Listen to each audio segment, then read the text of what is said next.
Espera. Hay algo. Tienes razón.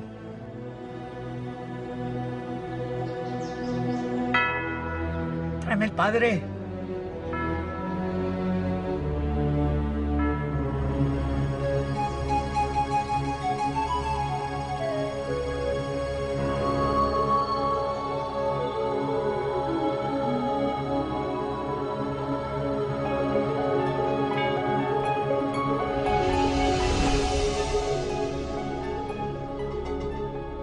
History is a gift of knowledge handed down to us by generations past. This knowledge is far more than a collection of facts arranged in chronological order. It's a source of enlightenment that helps us understand ourselves and our place, our purpose in our world and in the universe around us. The progress of research in history, archaeology, ancient languages, and anthropology has yielded information that has been hidden for many centuries. And this provides us with important new insights into the meaning of our lives. It's natural to start a story at the beginning, but in the case of our own story, that's more easily said than done. How can we discover the origins of our own experiences? Where or when was our beginning?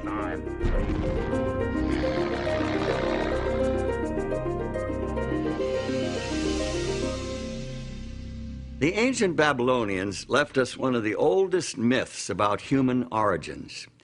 It's an epic creation poem that was written sometime during the 2nd millennium BC. It's called the Enuma Elish, which translated means, when on high. When on high the heaven had not been named, firm ground below had not been called by name, not but primordial Apsu their begetter, and Mumu Tiamat, she who bore them all, their waters commingling as a single body. According to the experts, the ancient Babylonians believed that Apsu represents sweet water and Tiamat salt water. At the beginning of creation, the two had not yet been separated. Mingled together as they were, they possessed within them the seeds of life. They brought forth generations of gods who, in the course of time, created man. The Navajo and Pueblo Indians of North America share a traditional view of several separate creations. The Aztecs of Old Mexico had a similar belief. The god Quetzalcoatl invented people, molding them from ash. A great flood came, and all the people became fish. The Creator tried again, but there was a complete eclipse of the sun, and in the darkness, all the people were killed and eaten by jaguars.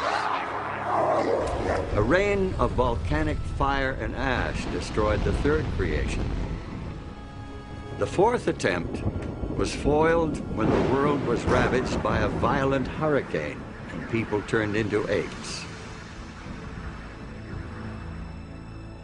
The earth as we know it is the result of the fifth creation and is doomed to ultimate destruction by earthquake and famine.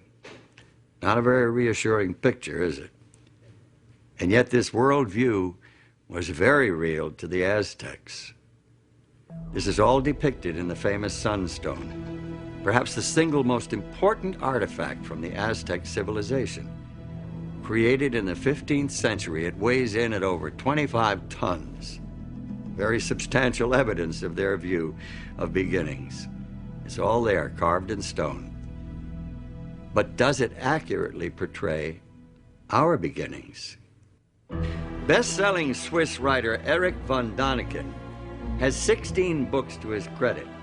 Nothing else he has written has had the phenomenal impact of his 1968 book, Chariots of the Gods, in which he proposed a novel view of human development here on Earth.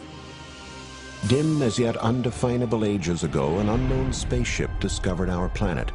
The crew of the spaceship soon found out that the Earth had all the prerequisites for intelligent life to develop. Obviously, the man of those times was no Homo sapiens, but something rather different. The spacemen artificially fertilized some female members of this species, put them into a deep sleep, so the ancients say, and departed. Thousands of years later, the space travelers returned. They repeated their breeding experiment several times, until finally they produced a creature intelligent enough to have the rules of society imparted to it. The Bible and the Quran are the basis for the traditional Judeo-Christian and Islamic teachings about our beginnings. Both point to a creator from outside the bounds of space and time. They picture an all-powerful being who is above and beyond the natural laws that govern our physical universe. They teach that this creator God exercised his supernatural power and created everything according to his divine purpose. The Bible includes this summary reference to the creation. By the word of the Lord were the heavens made, and all the host of them by the breath of his mouth. For he spake, and it was done. He commanded, and it stood fast. The Quran, Holy Book of Islam, shares the basic biblical view of creation this way. Lo, your Lord is Allah, who created the heavens and the earth in 6 days. Then mounted he the throne. He covereth the night with the day, which is in haste to follow it, and hath made the sun, and the moon, and the stars subservient by his command. His verily is all creation and commandment. Blessed be Allah, the Lord of the worlds.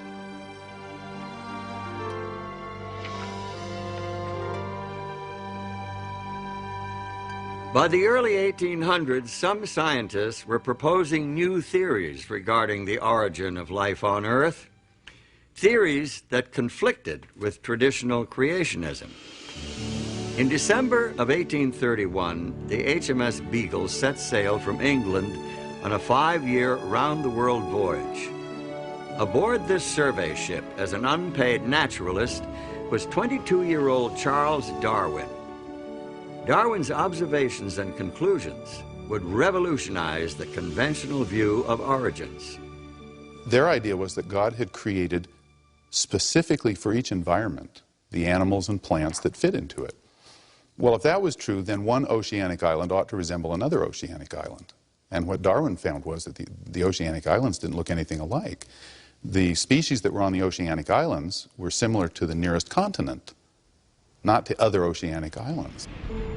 Darwin's most significant discoveries took place in the Galapagos Islands, more than 1,000 kilometers, about 600 miles, off the west coast of Ecuador. Darwin discovered animal species that were unique to that archipelago. He also noted distinct variations between similar animals on different islands. He came back one day having picked up a tortoise shell from the island that he had been visiting, and the fellow who lived there and was staying at the main population center said, "Oh, you've been to," and named the island he'd been to, and he was floored. He said, "How do you know where I've been?" And he says, "Because that tortoise came from the island." And he says, "How do you know that?" And he said, "Because each island has a specially shaped tortoise, and I can recognize them." And that just blew his socks off. Darwin's observations ultimately led to the development of his theory of natural selection and the publication in 1859 of his book on the origin of species. The first edition was sold out the first day, and 5 subsequent editions with revisions were to follow. Often referred to as the book that shook the world, it helped pioneer modern scientific thought about our origins. Today, science is defined at the beginning as a materialistic process. And that's a tribute to Darwinism. I mean, that's what he brought to us, was that we had escaped essentially from God. Using Darwin's theories of evolution as a starting point, scientists and philosophers have developed their own answers to questions about beginnings. Today, there are many variations on Darwin's theme. Among evolutionary scientists, the Big Bang theory has been widely accepted as a beginning point for the story of our universe as we know it. This theory suggests that all the matter that now exists in the universe is derived from a tightly compressed, incredibly hot mass of subatomic particles that exploded something like 10 or 15 billion years ago. That tremendous blast of creative energy set the universe in motion and eventually gave birth to galaxies and stars and planets, and ultimately to every form of life and matter within the universe. The way scientists today talk about this, the Big Bang really is the whole universe, and that it is really space itself which is expanding and creating new space in the course of time. If we think of ourselves in a way as kind of being able to look at the universe from some extra dimension, it perhaps would appear as the tremendous explosion starting out from a single point. The theory of evolution teaches that life on Earth has evolved over vast periods of time, with simple single-celled forms developing into complex organisms purely by blind chance, through a process of trial and error. It was this process that Charles Darwin called natural selection. And he said, essentially, that there were 4 steps. He said, first of all, variation exists. No two individuals in a population are ever exactly alike. Secondly, that every population overproduces. More young come into existence in 1 year than can possibly live until the next year. So that leads to the struggle for existence, the competition, and then survival of the ones that are the fittest. The fittest are simply those that have variations that give them an advantage. And the last thing was that the variations are inherited, so that the ones that live reproduce, and their offspring are more likely to have these fit variations. Are we the unplanned and accidental result of evolution through natural selection? Or are we the handiwork of a supreme being, the Allah of the Quran and the God of the Bible? Do we owe our existence to the Aztec or Babylonian gods, or to some alien creatures from outer space? What is the truth about our origin?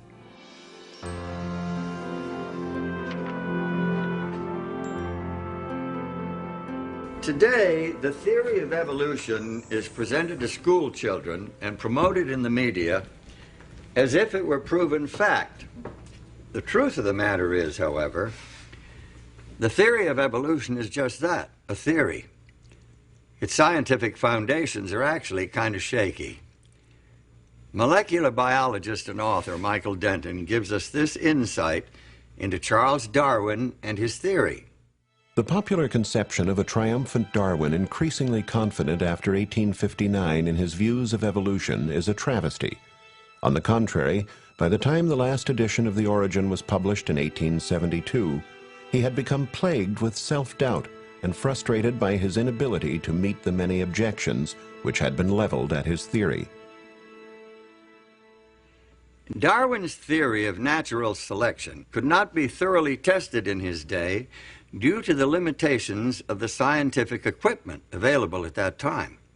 Today's scientists are able to study the complicated systems within even the simplest single-cell organisms. Many people think of single cells as being less complex than multicellular organisms. Darwin thought so, and he thought that the first organism was a cell. Darwin can be excused for thinking so because the equipment to look inside the cell and see what was going on just didn't exist then. Now that we have it, we look inside the cell and we find enormous complexity. Amoebas move like we move. They don't have muscles, they have microfilaments. We digest our food. We do respiration. But so does the amoeba. They're much smaller than we are. They don't have but one cell, but they do all of the things we do, and they're just as complex. The complexity of even the simplest life forms is one of the reasons why many scientists are becoming increasingly dissatisfied with the evolutionary explanation, with its reliance upon pure, unguided chance. There's good reason for scientists to question the power of chance. Take a look at this simple demonstration. You see what I mean. Now, here are 3 blocks, numbered 1, 2, 3. There are 6 possible combinations of these 3 numbers. Now, I'll put the blocks into this box and shake it up.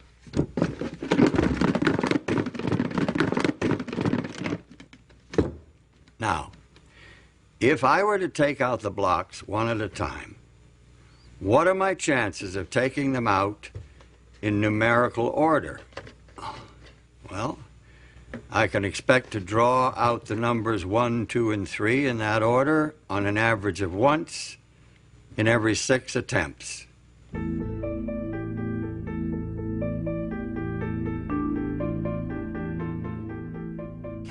Now, here are 2 more blocks, numbered 4 and 5.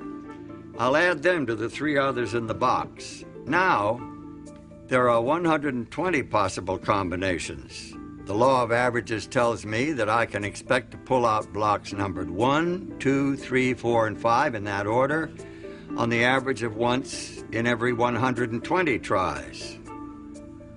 Now, look, here are blocks numbered 6 through 10. I'll put them in the box with the others. My chance of picking out all 10 blocks in numerical order is less than 1 in 3.5 million. Well, let me put that in perspective. If I put myself on a schedule and worked at this game day and night, pulling out all 10 blocks one at a time every 15 seconds, I could expect to win this game on the average of about once every 18 months. What if I doubled my quantity of sequentially numbered blocks to 20? How long should I expect to work at this game to get all 20 out of the box in order? Now, let's suppose that I could play at blinding speed and get all 20 blocks out in just 1 second, then do it again the next second and every second thereafter. Now, the law of averages says that I can expect to get the 20 blocks out of the box in order at the rate of once every 77 billion years. This little numbers game is nothing compared to the intricate complexity of even the simplest bits of matter. Physiologist and author Pierre Lecontenue, in his book Human Destiny, estimated the chance of forming a 2,000 atom protein molecule as something like 1 in 10 to the 321st power. There's really no good way to express that number. It's incomprehensible. Find yourself a large sheet of paper. Write 10 followed by 320 zeros. Now listen to what Lecontenue says. Events which need an infinitely longer time than the estimated duration of the Earth in order to have one chance on the average to manifest themselves can, it would seem, be considered as impossible in the human sense.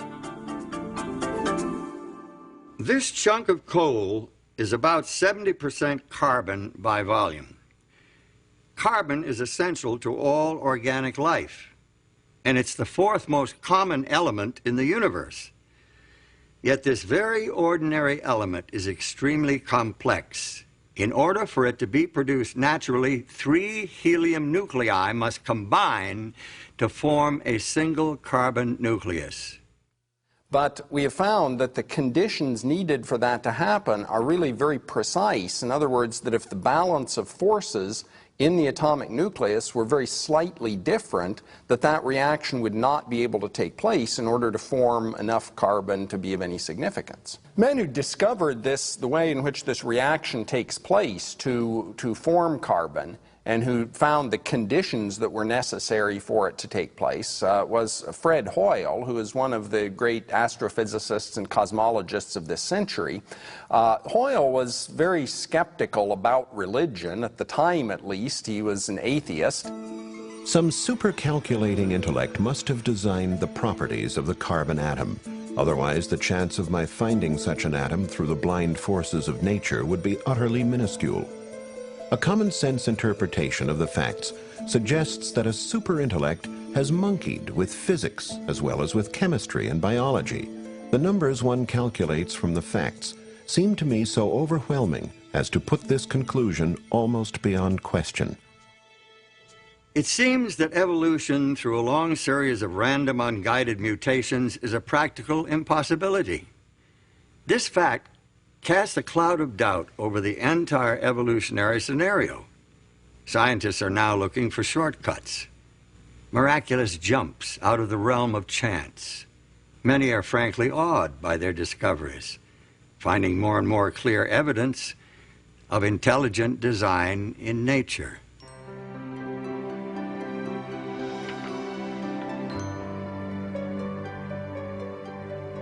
Intelligent design, of course, requires a designer. And the clearest portrayal of a designer and his work is found here in the Bible. The creation account itself records a systematic progression of creative acts culminating in the creation of man. The Hebrew prophet Jeremiah emphasizes this intelligent design when he writes about the Creator. He hath made the earth by his power.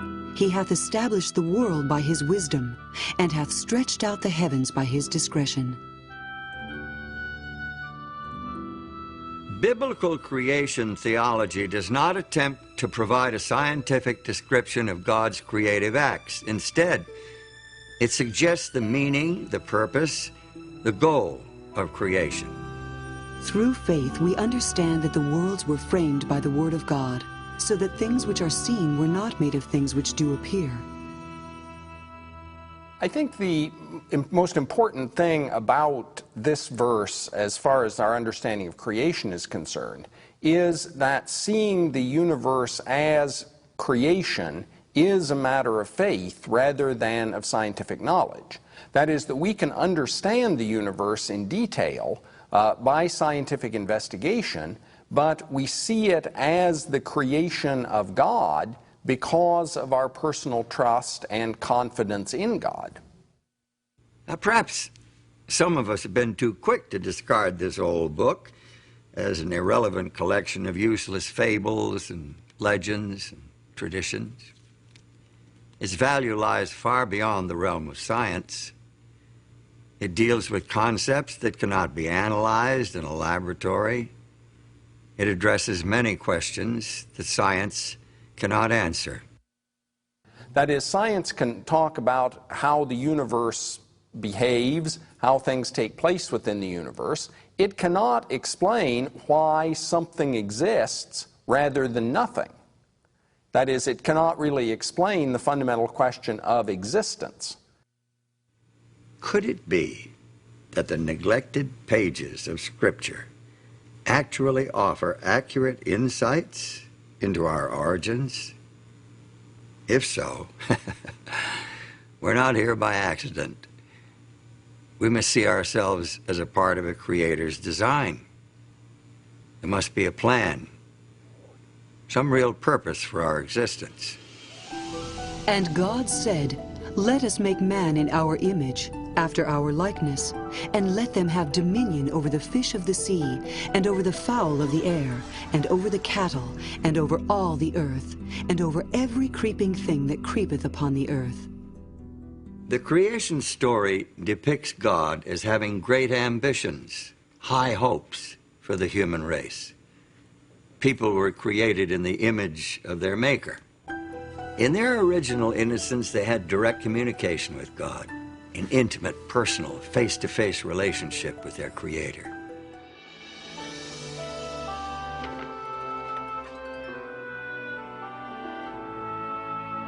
After the creation of human beings, the Bible reports that God marked the end of creation with a day of rest, thus establishing the weekly cycle for human life. Thus the heavens and the earth were finished, and all the host of them. And on the seventh day God ended his work which he had made, and he rested on the seventh day from all his work which he had made. And God blessed the seventh day and sanctified it, because that in it he had rested from all his work which God created and made. God creates the entire world in 6 days, and then he rests on the Sabbath. The Sabbath is, though, a creation in and of itself, because what it does is put the rest of the 6 days in perspective. What did God create on the seventh day? As a matter of fact, God created nothing on the seventh day. God created no thing, but instead God created a context in which everything that has been created, the natural world, the material world, and life itself, can really be appreciated and enjoyed and celebrated. By creating the Sabbath, God gave human beings an opportunity to emulate Him, to enter into His rest, and thereby to signify their special relationship with Him as their Lord and Creator. Notice what Pope John Paul II said in his 1998 apostolic letter entitled Dies Domini. The Sabbath has been interpreted evocatively as a determining element in the kind of sacred architecture of time. It recalls that the universe and history belong to God. John Paul's reference to the sacred architecture of time supports the biblical assertion that the 7-day weekly cycle was designed for us by our Creator. Thus, the week differs from all other units of time. Let's think about the structure of time. Each of us deals with time independently. We each have a past. We each live in an immediate progressing present that we sense is moving quickly or slowly, depending on our age and other subjective factors. As for the future, it's a mystery. Your sense of time and mine are different. In order for us to coordinate our activities, we must have external reference points. Now, most of what we need for timekeeping we get from creation. The story defines a day as a period of darkness and light, evening and morning. It is caused by the rotation of the earth upon its axis. More precise units of time, hours, minutes, and seconds, are simply fractions of the day. That's easy. That's easy. The year is the period required for the earth to orbit the sun. The month, as we know it today, is loosely based on a full cycle of lunar phases, but it's been adjusted to make 12 months equal 1 year. The week is a different story altogether. At first glance, it's an arbitrary period of time related to no natural phenomenon. The earliest record of the week is found in the literature and archaeology of the ancient Semitic peoples who inhabited southwestern Asia prior to 2000 BC. Now, where did they get the week? Was it embedded in their past as a result of the Creator's design? But is the week really an arbitrary artificial unit of time? Astronomer and anthropologist Anthony F. Avini suggests an alternative in his book, The Empires of Time. He reports that some chronobiologists are convinced that the 7-day cycle is designed into our very nature. The 7-day biorhythm in the human body is one of the recent discoveries of modern chronobiology. For example, the probability of rejection of certain organs is now known to peak at weekly intervals following an implant.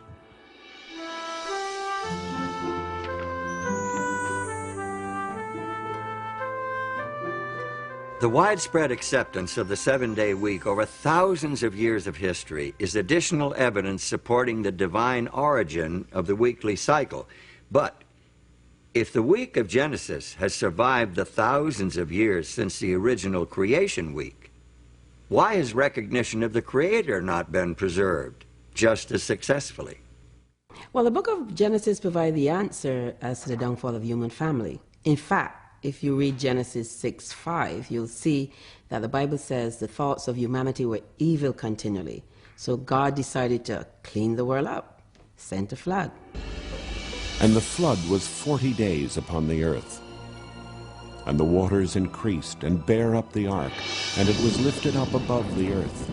And the waters prevailed exceedingly upon the earth, and all the high hills that were under the whole heaven were covered. In spite of this dramatic demonstration of God's power and his displeasure with people not following his way, mankind soon forgot again, and they started to build idols to themselves instead of worshiping God. And the whole idea of the weekly cycle, which showed 6 days of work and a Sabbath was forgotten, and what mankind did was incorporate the weekly cycle into astrological tables instead of remembering the God of creation. About 2,000 years before Christ, there lived in the Chaldean city of Ur a man who is claimed by all three of the world's great monotheistic religions, Judaism, Christianity, and Islam, as one of their primary founders. In the biblical account, Abram, later renamed Abraham, is a key player in God's plan to win back the hearts of the human family and revive a knowledge of the Creator. Abraham's religion stood out in sharp contrast to the petty idolatry and trivial superstition of his neighbors. He worshiped the Creator, the transcendent, the invisible God, whose wisdom and power was demonstrated by the very existence of the world itself. He had a religion of faith, not sight. He had a direct relationship with his Maker. According to the Old Testament report, the Creator God revealed the principles of his relationship with the human race in 10 commandments engraved on stone tablets. These commandments were entrusted to Abraham's descendants, the Israelites, as a blessing to share with all nations of the world. Remember the Sabbath day to keep it holy. 6 days shalt thou labor and do all thy work, but the 7th day is the Sabbath of the Lord thy God. In it thou shalt not do any work, thou, nor thy son, nor thy daughter, thy manservant, nor thy maidservant, nor thy cattle, nor thy stranger that is within thy gates. For in 6 days the Lord made heaven and earth, the sea, and all that in them is, and rested the 7th day. Wherefore the Lord blessed the Sabbath day, and hallowed it. This is by far the longest of the 10 Commandments. It's unique in that it includes the divine credentials, declaring the identity of the lawgiver and establishing his authority as Creator to command the worship of his creatures. The commandment to observe the Sabbath shows the intimate relationship between God and creation. It shows that God not only creates, not only works to bring everything that is into being, the physical world, the natural world, and all that lives in it, but it also shows that God maintains intimate relationship with creation and steps back to withhold and to take in, as it were, everything that has been created, and celebrates and cherishes that which has been created. The Sabbath reveals God's compassion for his creatures. In Exodus 23, verse 12, there's a law regarding the Sabbath, and it says, 6 days you shall do your work, but on the 7th day you shall rest, that your ox and your ass may have rest, and the son of your bondmaid and the alien may be refreshed.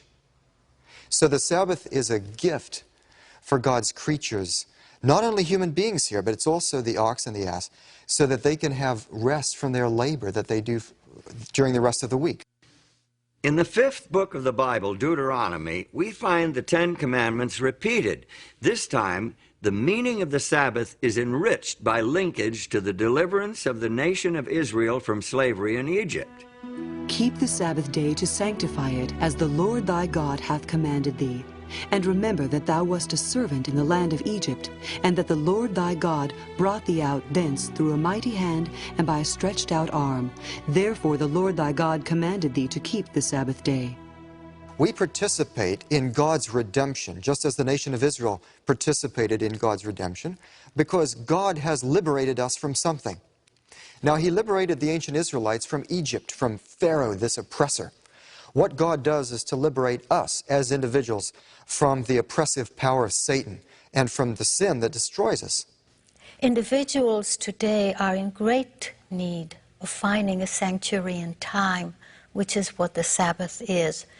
We are overburdened and driven by the material world and by our own creativity of material things.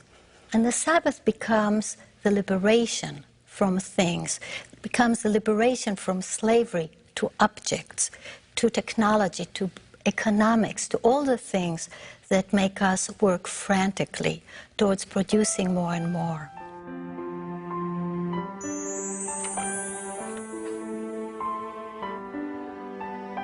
Since the seventh-day Sabbath has such rich meaning, and since it is part of the Ten Commandments, why is it not more widely observed today? Good question. Especially in view of the widespread recognition that this commandment, along with the rest of the 10, applies not only to the people of Israel, but to the whole human family. As it is the law of nature that in general a due proportion of time be set apart for the worship of God, so in his word, by a positive, moral, and perpetual commandment, binding all men in all ages, he hath particularly appointed one day in 7 for a Sabbath, to be kept holy unto him. The Sabbath was binding in Eden, and it has been in force ever since. This fourth commandment begins with the word remember, showing that the Sabbath already existed when God wrote this law on the tables of stone at Sinai. How can men claim that this one commandment has been done away with, when they will admit that the other 9 are still binding? The Sabbath was made for man, not for the Hebrews, but for all men. The Sabbath commandment reveals to us a picture of a Creator who craves a place in the hearts and lives of all his human children. David, the great Israelite king, understood this and instructed his people to spread their knowledge of the Creator God to the rest of the world. Declare his glory among the heathen, his marvelous works among all nations. For all the gods of the people are idols, but the Lord made the heavens. Give unto the Lord the glory due unto his name. And let men say among the nations, the Lord reigneth. The Bible makes it clear that the Creator's desire was to attract the whole human family to true religion, true worship, so that all could share in the good things he intended to do for Israel. Also the sons of the stranger that join themselves to the Lord, to serve him, and to love the name of the Lord, to be his servants. Every one that keepeth the Sabbath from polluting it, and taketh hold of my covenant, even them will I bring to my holy mountain, and make them joyful in my house of prayer. Their burnt offerings and their sacrifices shall be accepted upon mine altar, for mine house shall be called an house of prayer for all people. It's not hard to imagine the power of the Sabbath to restore and cement the relationship between the Creator God and his human children. Their devotion to the Sabbath day, their worship and praise and appreciation for his creative power would bind them to their God with ties of love and gratitude. If they continued their heartfelt observance of the Sabbath, they could never forget him. Moreover, also I gave them my Sabbaths, to be a sign between me and them, that they might know that I am the Lord that sanctify them.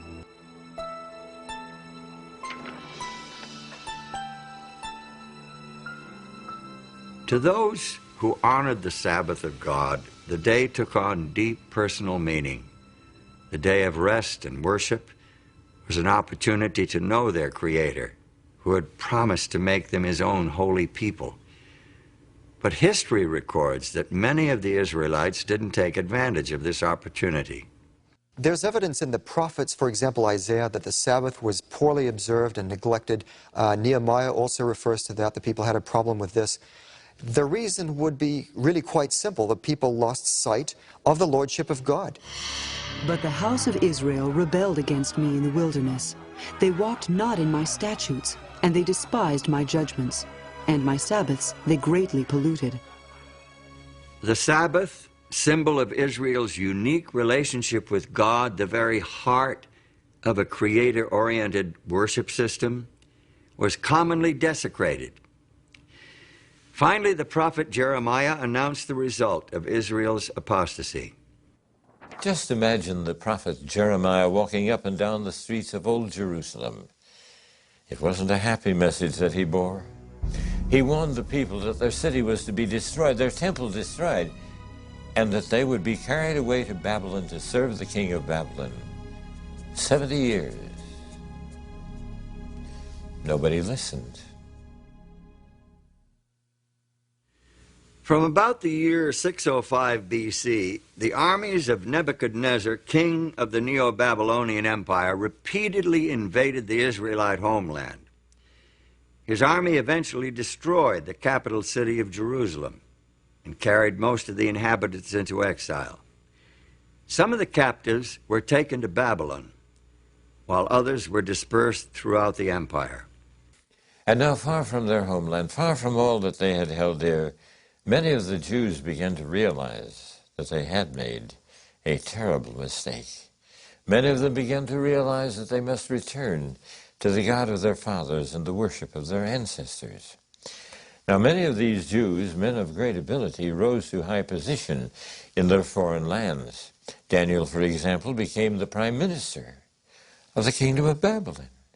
And when the Medo-Persian Empire took over, he rose to the position of first president of the land. It was Daniel who led Darius the Mede to recognize the God of heaven. I make a decree that in every dominion of my kingdom men tremble and fear before the God of Daniel, for he is the living God, and steadfast forever, and his kingdom that which shall not be destroyed, and his dominion shall be even unto the end.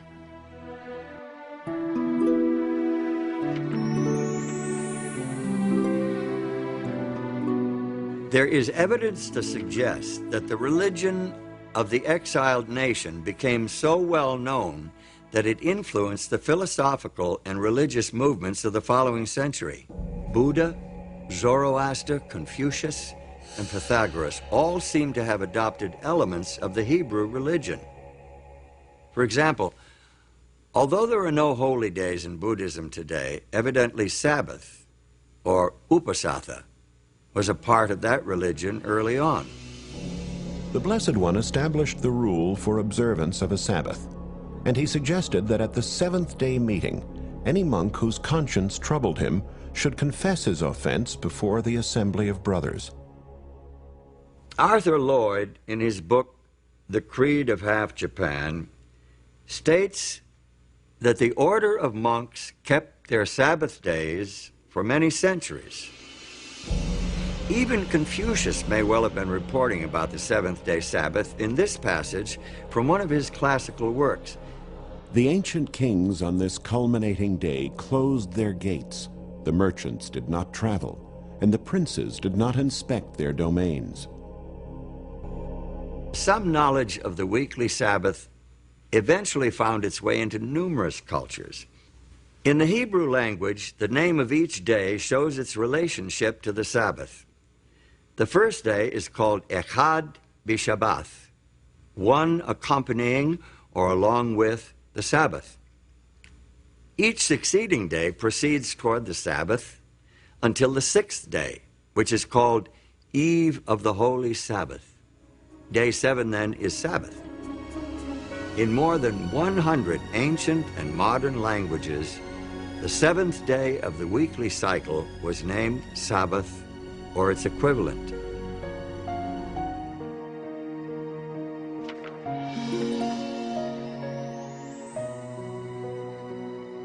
So, it seems that in their exile, at least some of the Jews succeeded where their nation had failed during times of peace and prosperity.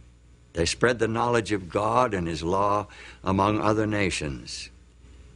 But what would happen when these captives returned to their homeland? Would they maintain the worship of the true God, or would they revert to the practices of previous generations? We find an answer in the story of Nehemiah. Nehemiah did not return to Jerusalem when the others went, but when one came telling the state of affairs.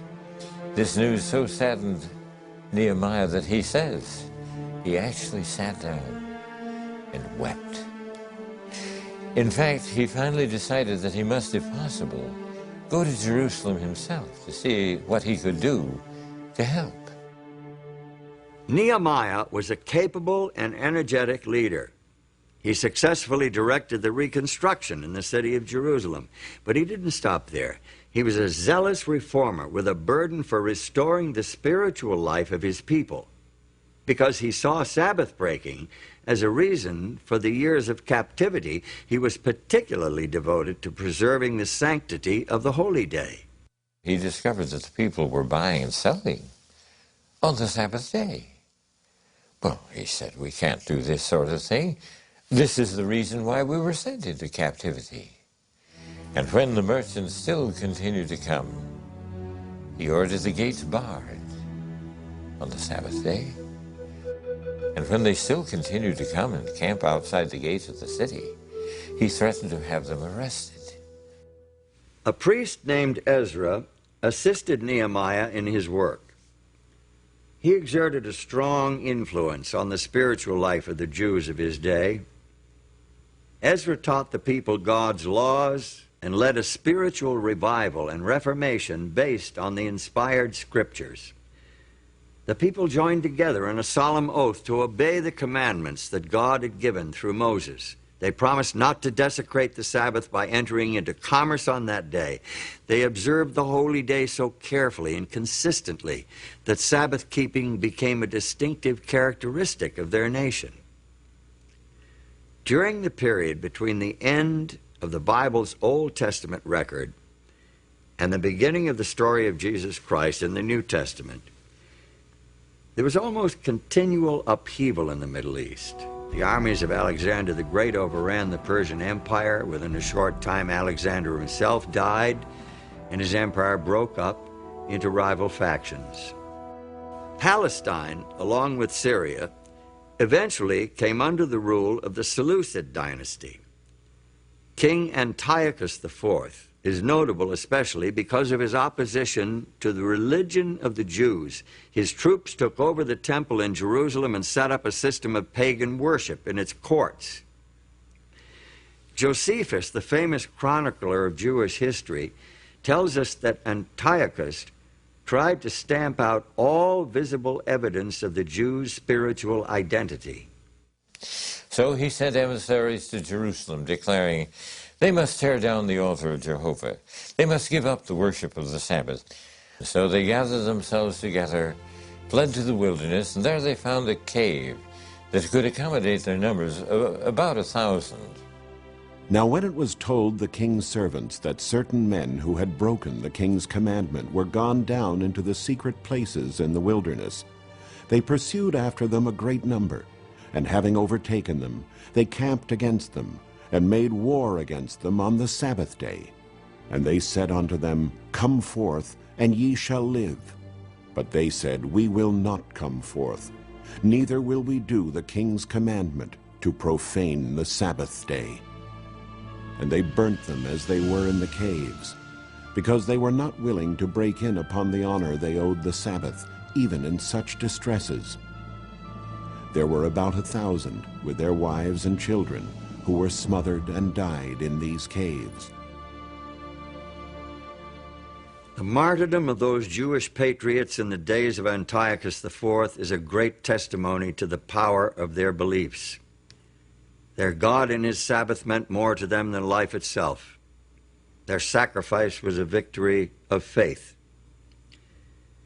The Old Testament, supported by the evidence of history, language, and culture, establishes the Sabbath as a sacred memorial to the creative and redemptive work of God. It declares the Sabbath to be a sign of the intimate relationship between the Creator and those who worship him, a day of rest and worship that can bind the hearts of human beings to the heart of their Creator. When early Christians inherited the Sabbath, the teachings of Jesus Christ and his disciples served to emphasize and enrich its meaning, magnifying its importance. Today, for many Jews and Christians alike, it is still a central point of spiritual life and worship. To this day, it remains a defining element in the sacred architecture of time.